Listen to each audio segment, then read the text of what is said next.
I'm Chad. You're watching Squarebody Stuff. Welcome back to the channel, everybody. It is kind of a muggy day today. Just thought I'd let you know what the weather conditions are like here in the Squarebody Stuff shop. Old Texas. You can kind of see him. He's just being lazy as usual. What we're going to do in this video is we're going to do a follow-up on my last video of what's causing Squeaky to smoke. Give you a brief update on that. We'll go back and watch that video, see what we found out, but I'll kind of give you a little bit of a rundown. If you guys watch this truck at the drag strip, you know he puffs some smoke. The last video, I done some diagnostics and run a bore scope down in the intake and pulled the headers off, and it looked like maybe it could possibly be the valve seal, so I changed the valve seals, and it still smoked as much. So after that video aired, or showed, or whatever you want to call it, or at the very end of it, while I was editing it, I realized that it's probably a oil ring control problem. And yeah, I stated that fact at the very end of the video if you made it that far. And it just didn't dawn on me. I got kind of tunnel vision. I thought it was for sure it was going to be valve seal, so I just had tunnel vision on that while I was making that last video. There was a lot of comments, people trying to help out with that, and I really appreciate that. Reading you guys' comments got me kind of out of that tunnel vision and made me think, well, I should have done that in the last video, but what we're going to do is we're going to unhook the vac system and maybe play around with that a little bit. But several comments, people trying to help out, and I really appreciate it. I know sometimes it may not seem like I'm receiving it well, but sometimes through text, you know how it gets a little misconstrued. So I'm hoping everybody understands it. I appreciate all your messages and your text, and had a couple people private message me or email me, and we got to talking, and we all came to the same conclusion. I was thinking it as these comments and stuff were coming in, that I need to get rid of the evac system or do something different with it. And you know, it kind of sucks because I put a lot of work into that. I mean, not a lot of work, but I made a 3-video series of just the evac system, testing it out. It's pretty interesting stuff, so go back and watch that. I'll try to put it up in the corner here somewhere to where you can click on that link, go watch that video or those videos. Mainly the last two. The first one was it wasn't the greatest, but anyhow. So we're gonna have to do something different with this evac system, because what we think is happening is it's actually pulling too much vacuum or negative pressure in the crankcase and upsetting the oil rings and causing ring flutter or just upsetting everything in there. So we're gonna back Squeaky out. I'm gonna get him warmed up, and we don't have a whole lot of time. We've got rain moving in, so I'm hoping it don't mess us up and I can get this video done before it rains too hard. So I really don't want to smoke the shop up. It gets pretty smoky in here when it's smoking. But anyhow, I'm going to show you what we got and show you what we're going to do. So it's nothing real fancy, pretty standard stuff. We got the breathers with the baffle, and the hoses go down through the exhaust. And as the exhaust moves out, it pulls air that way, draws air out, and creates a negative pressure inside the crankcase. So what I'm going to try to do is I'll probably pull it out, make a video or take a shot of it doing its smoking thing with it all hooked up. And you know, this is something I really should have done in the last one, but like I said, I had tunnel vision on the valve seals. Then once that wasn't it, I was just kind of done for the day. But anyhow, we'll unhook both of them. I'll just pull the breathers out, leave the holes open. These valve covers are not baffled. Let me show you here. Boop. Now the breathers themselves have baffled, and you can see I didn't clean them. There's not a lot of oil. I did pull the hoses off, and there's no oil in the hoses, so it's not drawing oil up through there. But there's no baffles in there. You can see the stud girdles if the lighting's good.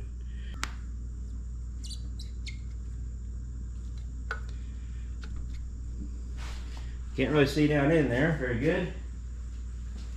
Find the flashlight.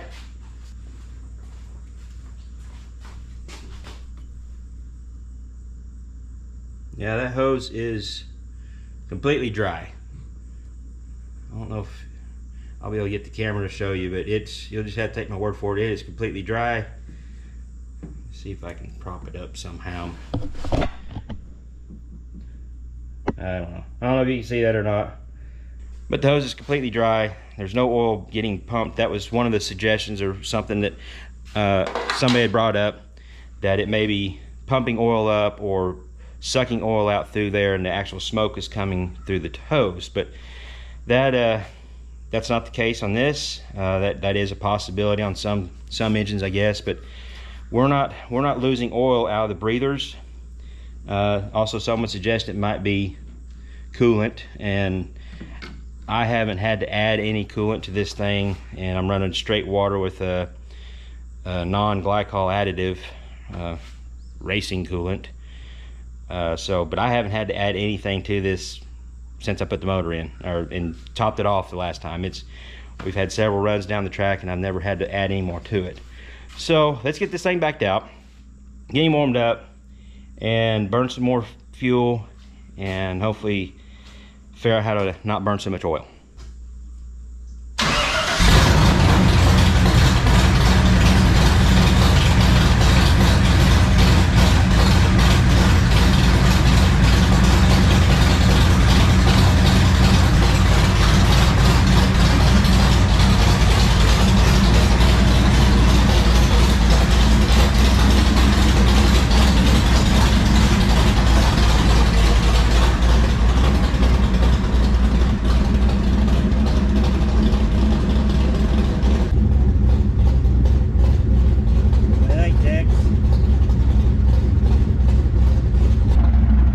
Also some comments wondering how much blow-by this thing has.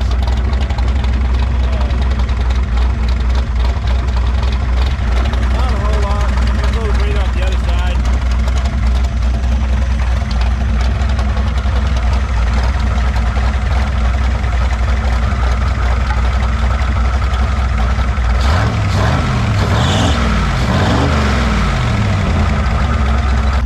Not a considerable amount of blow-by. Still got to warm up just a little bit more before I start hammering on it too much. Hoping the weather holds out. It's nice and blue, clear there, but that's where the weather's coming from. I'll give you a quick shot of how bad it's smoking, then we'll play around with it.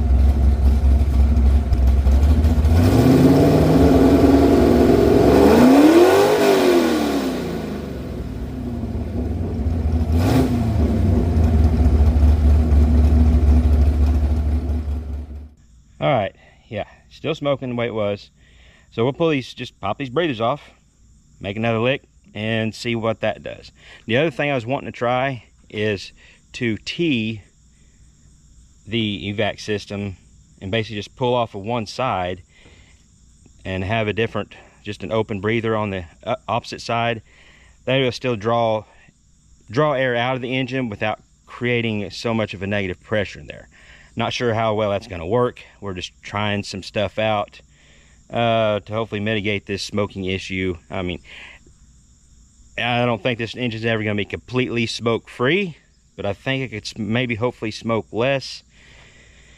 And again, if it don't work, we're just going to send it. We're going to take it to throwdown and hurt some people's feelings, hopefully with a smoky 4-speed 339. And yeah, but hopefully it does, and we don't have to re-ring it.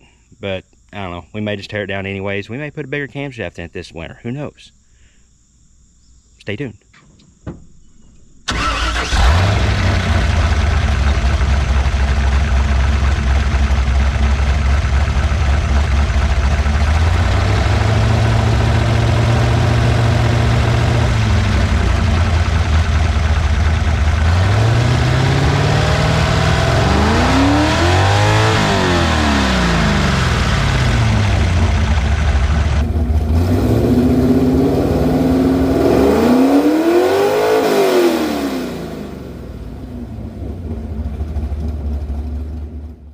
All right, and also, I haven't done any of this off screen, practiced any of this, so I'm finding out exactly what you guys are finding out at the same time. That wasn't what I was expecting, in a way, because I wasn't too sure about the smoke out of the exhaust, but I figured when the smoke came out of the exhaust, we'd probably have the same amount of blow-by coming out of the valve covers. Kind Because if it's an oil ring control issue, I mean, we got rid of the positive vacuum. It's just vented the atmosphere. So that's not causing a problem. Leave them in the comments below. Give me some more suggestions. Probably not going to do much more fixing on this, but I do want to try running the T, and we'll just leave the breather off. We'll put a T on there, see if that helps anything. I doubt it. I just think my oil rings are compromised, possibly.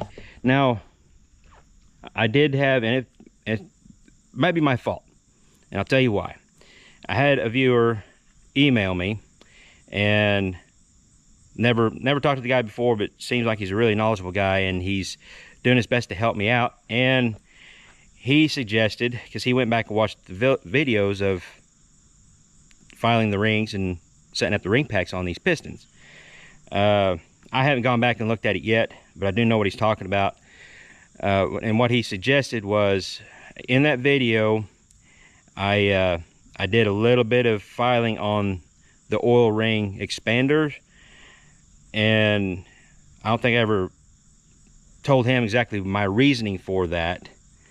But this was an oversized ring pack. I think they were 80 over rings, so I could file fit everything, and that expander seemed like it was just too snug. He, you know, said that he's never messed with those, and I've really never messed with them that much either, but this particular set seemed like it was too tight, and I didn't want to have any problems with it binding up. So that may be the issue. I may have screwed up that and give it not enough tension. So it may be on me while we're having this issue. I'm a human. When you start modifying stuff and playing with stuff and trying different things out, sometimes they don't always work out right. But anyhow, let's put this T setup on there, see what that does. That may be a better setup anyways. That way it's actually just pulling fresh air through the engine and not pulling a vacuum on the crankcase. Again, leave your comments below. Email me, whatever, on any suggestions or what you might think of that setup, or if I should just leave it vented to atmosphere, or if I should hook the evap system back up. Because right now, I'm not sure if any one of them's any better than the other. But I'll mull it over and play around with it and see what we end up leaving it as for the time being.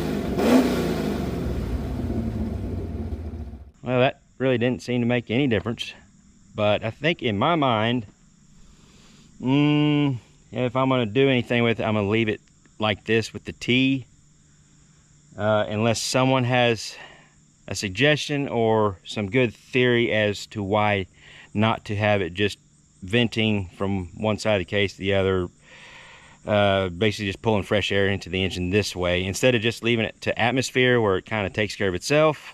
This is actually helping draw some of the air out. I don't know. Yeah, we'll just put a breather on there, and I've got plenty of other stuff to do to the truck. While I was messing around with everything, I actually broke the sending unit off for the temperature gauge, so I got to put a new temperature gauge in here. I need to just go with electrical, that way I don't have to worry about if that breaks. I don't have to replace the whole gauge.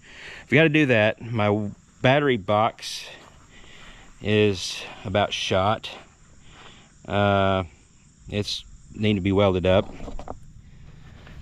Oh, you can see it's cracked almost all the way through.